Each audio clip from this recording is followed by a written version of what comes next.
Hello students, स्वागत है एक बार फिर से आप सभी का आपके अपने यूट्यूब चैनल विष्णु सर में। देखिए, आज की वीडियो में हम चर्चा करेंगे अध्याय 4 आधारभूत ज्यामितीय अवधारणाएं। कक्षा 6 में आज हम 8 ग्रेड अभ्यास पुस्तिका के अंतर्गत हल करेंगे। इससे पहले हमने अध्याय 1, 2, 3 को भी हल कर रखा है। यदि आपने वो वाली वीडियो नहीं देखी हो तो डिस्क्रिप्शन में प्लेलिस्ट की लिंक दी हुई है, वहाँ से वो वीडियो भी आप देख सकते हो और आगे की वीडियो भी आपको प्राप्त होती रहेगी, इसलिए चैनल को सब्सक्राइब कर ले।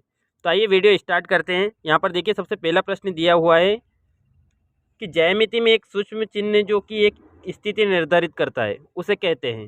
तो एक सूक्ष्म चिन्ह जो होता है उसे हम बिंदु कहते हैं, जैसे बिंदु ए, बिंदु बी, बिंदु सी। अगला प्रश्न देखिए, दो बिंदुओं को जोड़ने वाला सबसे छोटा रास्ता क्या कहलाता है? तो जब दो बिंदु को हम जोड़ते हैं तो छोटा रास्ता कहलाता है हमारा रेखाखंड, जिसमें दो अंत बिंदु होते हैं उसे हम रेखाखंड कहते हैं। प्रश्न नंबर तीसरा देखिए, यहाँ पर दिया हुआ है कि यदि एक रेखाखंड जिसे ए बी के दोनों तरफ बिना किसी अंत के विस्तृत किया जाता है तो इससे प्राप्त आकृति को क्या कहा जाता है? तो देखिए, जब दो रेखाखंड के अनंत तक हम विस्तृत करते हैं, देखिए यहाँ पर दोनों तरफ तीर के चिन्ह हैं, इसका अर्थ है कि ये अनंत तक जाएगी, विस्तृत होगी, जो फैलेगी ये अनंत तक फैलेगी। तो ये क्या कहलाती है? रेखा, जिसमें कोई अंत बिंदु नहीं होता है। और रेखाखंड में दो अंत बिंदु होते हैं, यही अंतर है रेखा और रेखाखंड में। और रेखा में से ही एक रेखाखंड निकाला जाता है। तो देखिए, यहाँ पर एल रेखा है यहाँ से लेकर यहाँ तक, और ए बी इसमें रेखाखंड कहलाएगा। अगला प्रश्न देखिए, प्रश्न नंबर चौथा, यदि दो रेखाओं के विनिष्ट बिंदु हो तो वे रेखाएं क्या कहलाती है? तो वो देखिए, यहाँ पर हमारे पास दो रेखाएं हैं, एक्स और वाई। यहाँ पर दो रेखाएं हैं। अब यहाँ पर एक विनिष्ट बिंदु है जहाँ पर ये कट रही है, दोनों एक दूसरे को काटती है, तो वो कहलाती है हमारी प्रतिच्छेदी रेखाएं, जो एक दूसरे को प्रतिच्छेद करती है जहाँ पर वो कटती है। जैसे ओ बिंदु इसका प्रतिच्छेद बिंदु कहलाएगा। तो इस प्रकार की रेखाएं क्या कहलाती है? प्रतिच्छेद रेखाएं। आइए अगला प्रश्न देखिए। देखिए, प्रश्न 5वां दिया हुआ है कि समांतर रेखाओं को समझाते हुए अपनी परिवेश से कोई 4 उदाहरण लिखिए। तो देखिए, ऐसी रेखाएं जो प्रतिच्छेद नहीं करती है। पहली शर्त क्या होगी कि ऐसी रेखाएं जो प्रतिच्छेद मतलब उनको कितना भी हम आगे बढ़ाए एक दूसरे को काटते नहीं है, वो उनके बीच की दूरी सभी जगह समान रहती है, और उनकी बीच की जो रेखाएं हैं उनके बीच की दूरी सभी जगह समान रहती है। ऐसी रेखाएं समांतर रेखाएं कहलाती है। जैसे रेल की पटरी, जैसे हम रेल की पटरी के दोनों किनारे देखते हैं तो एक दूसरे को कभी प्रतिच्छेद यानी काटेगी नहीं, तो रेखाएं समांतर रेखाएं कहलाएंगी।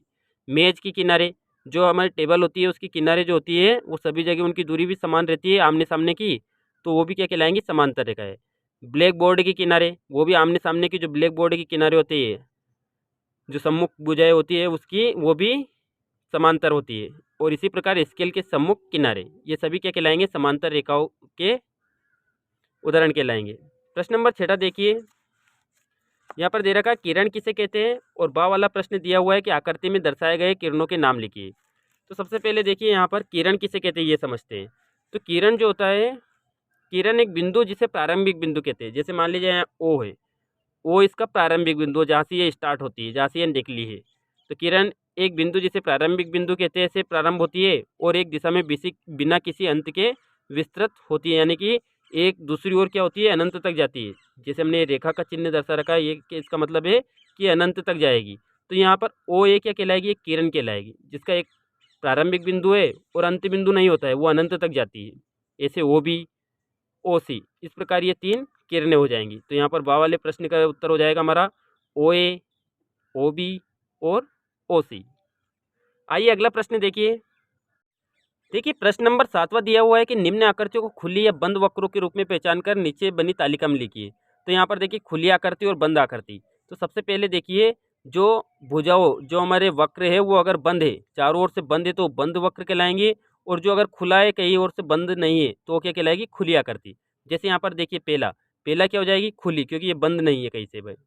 यहाँ पर क्या कहलाएगी? ये खुली आकृति। यहाँ पर देखिए, एक पंचभुज है, 5 भुजा वाला, 1 2 3 4 5। तो 5 भुजा वाला वक्र है, तो ये क्या है? बंद है, तो बंद वक्र कहलाएगा। ये खुला कहलाएगा। यहाँ पर देखिए, त्रिभुज है, त्रिभुज क्या है? ये बंद वक्र है, तो इसलिए बंद में आएगा। और यहाँ पर 5वां जो रहेगा ये खुली आकृति हो जाएगी। और 6ठा हमारा व्रत है, व्रत भी क्या कहलाएगी? बंद आकृति। तो यहाँ पर देखिए, बंद वक्र और खुला वक्र। तो दूसरा, चौथा और छठा ये बंद वक्र है, और खुले वक्र में पहला, तीसरा और 5वां। प्रश्न नंबर 8वां देखिए, निम्न आकृति में कोणों व शीर्षों के नाम लिखिए।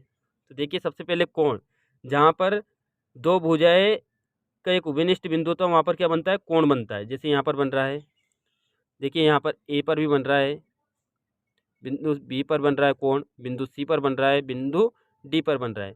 सबसे पहले बात करेंगे हम इसके शीर्ष की। तो जहाँ पर दो भुजाएं मिलती वो क्या कहलाता है, शीर्ष। जैसे बिंदु ए शीर्ष है दो भुजाओं का, बिंदु ई बी सी और डी, तो इस प्रकार शीर्ष हो जाएंगे इसके A B C D E.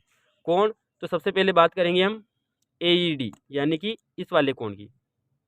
यहाँ पर देखिए एक कोण बन रहा है, तो इस कोण का जो नाम देंगे किन के बीच में बन रहा है, किन भुजाओं के, ए ई डी, तो पहला कोण हो जाएगा ए ई डी।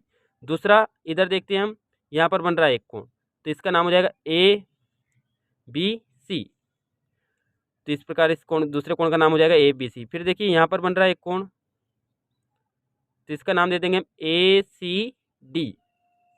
फिर अगला कोण देखिए सी डी ई, जो बिंदु डी पर बन रहा है, तो ये हो जाएगा सी डी ई। और एक और पांचवा कोण बच रहा है हमारा कोण, यहाँ पर देखिए ई ए बी के बीच में बन रहा है, तो इसका जो होगा वो कितना हो जाएगा, ए ई बी। आइए अगला प्रश्न देखिए। देखिए प्रश्न नंबर 9 में दिया हुआ है कि संलग्न आकृति में वे बिंदु लिखिए।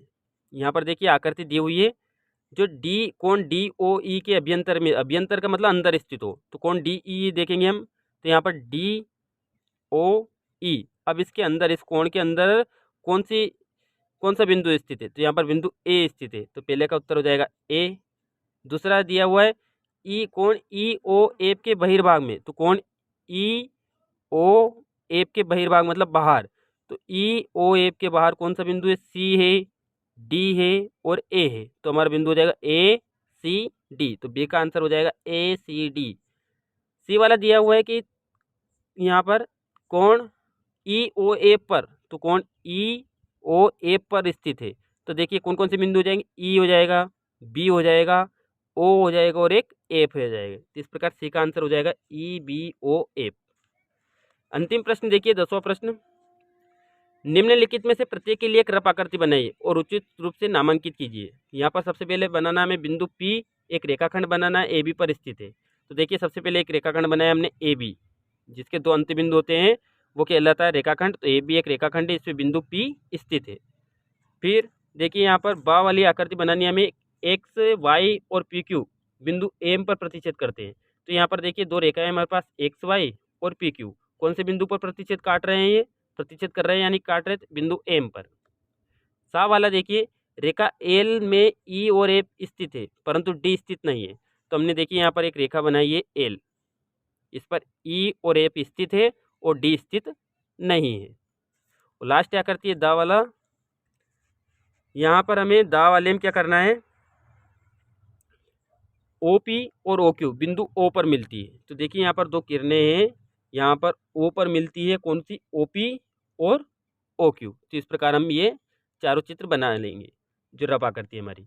तो देखिए आज की वीडियो में हमने संपूर्ण हल किया।